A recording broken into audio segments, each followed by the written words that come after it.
Efecto de la inercia en la dinámica de autopropulsión de microburbujas contaminadas con tensioactivos. Este trabajo es presentado por Eugenia Rodríguez Casic y fue realizado junto con Gastón Miño, Jacques Luz, Carlos Corbalán y Sebastián Ubal.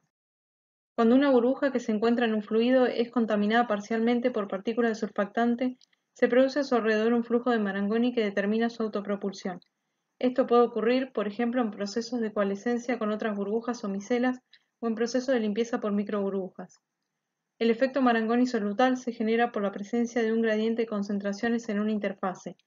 Por un lado se tiene una zona con alta concentración de surfactante y por otro una zona con baja concentración. Debido a la propiedad de disminuir la tensión superficial de este tipo de molécula, habrá entonces zonas con diferente magnitud de tensión superficial, lo que genera la aparición de tensiones tangenciales dirigidas, desde las zonas de mayor concentración a las de menor concentración. Estas tensiones son transmitidas al fluido como tensión viscosa, generando movimiento en la burbuja y produciendo un transporte convectivo de tensioactivo, que se distribuye disminuyendo la magnitud de estos gradientes de concentración hasta que el fenómeno finaliza. En el caso particular de las burbujas contaminadas, se considera que el surfactante se encuentra inicialmente cubriendo uniformemente una fracción de la interfase de la burbuja en forma de casquete esférico. Esta fracción de área contaminada está representada por la variable epsilon 0. En trabajos anteriores se estudió la dinámica de autopropulsión en el caso idealizado de flujo Stokes, donde el flujo alrededor de la burbuja es puramente viscoso. En este trabajo se estudia la dinámica de autopropulsión, pero considerando esta vez el efecto de la inercia representado por un número de Reynolds moderado igual a 100 y para diferentes fracciones de área contaminada. Este estudio se llevó a cabo utilizando el método de elementos finitos, resolviendo las ecuaciones de Navier-Stokes y continuidad para un fluido newtoniano, la ecuación de balance surfactante en la interfase y condiciones de contorno, además de la ecuación de estado, todas en su forma dimensional. Esto se realizó con el software comercial COMSOL.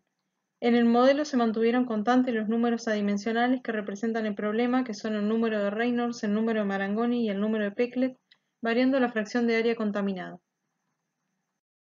La primera variable analizada es la posición del centro de masa en función del tiempo, presentada en este caso para dos fracciones de área contaminada complementarias, 0,2 y 0,8, y para Reynolds 0 y Reynolds 100.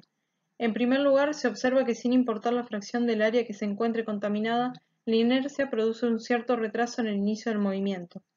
También se destaca que cuando se considera la inercia se produce un avance hasta un momento determinado, donde se observa un máximo local en el desplazamiento, seguido por un retroceso. Luego la burbuja continúa avanzando hasta el final, aunque de forma marginal. Este retroceso está asociado a una acumulación temporaria de surfactante en la parte posterior, generando tensiones de Marangoni adversas dirigidas en dirección contraria al avance de la burbuja. Por último, se destaca que la distancia total recorrida difiere en diferente proporción en comparación a la distancia recorrida cuando Reynolds es cero, y esta diferencia depende de la fracción de área contaminada inicial. Se marcan en el gráfico el instante en el que el surfactante llega a la parte posterior de la burbuja, instante en el que los gradientes se vuelven más débiles. Aquí en el caso de Reynolds 0 casi llega a la distancia final y luego se detiene cuando finaliza el efecto Marangoni, mientras que si Reynolds es 100 aún resta recorrer parte del desplazamiento total y continúa moviéndose a pesar de haber terminado el efecto Marangoni en su fase de acción más intensa. En el video se puede ver el movimiento de la burbuja a lo largo del tiempo, la forma que toma durante este proceso, la concentración interfacial de surfactante en escala de colores y los vectores de velocidad interfacial. Inicialmente se encuentra contaminada parcialmente y debido al efecto Marangoni se genera el movimiento del fluido en la zona cercana donde el gradiente de concentraciones es más intenso. Luego comienza a moverse la zona frontal y a continuación el movimiento es de la burbuja en su totalidad. Es de destacar la gran deformación de la interfase y el cambio de dirección de los vectores de velocidad cuando se producen los gradientes adversos. Otro resultado obtenido es la distancia total recorrida en función del área limpia inicial de la burbuja. Cuando Reynolds es igual a 100 y el área limpia de la burbuja es menor al 50%, la distancia recorrida es apenas mayor que para la misma burbuja que se encuentra en un fluido sin inercia. Por otro lado, cuando la fracción de área limpia es mayor al 50%, la distancia recorrida es menor. En estos casos, la diferencia de recorrido puede deberse a que, previo a que finalice la autopropulsión, se producen acumulaciones locales de surfactante en ciertas zonas de la interfase que generan tensiones de Marangoni con dirección contraria al avance de la burbuja, lo que podrían desacelerar el movimiento de esta. Esto no se observa cuando la fracción de área limpia es menor al 50%.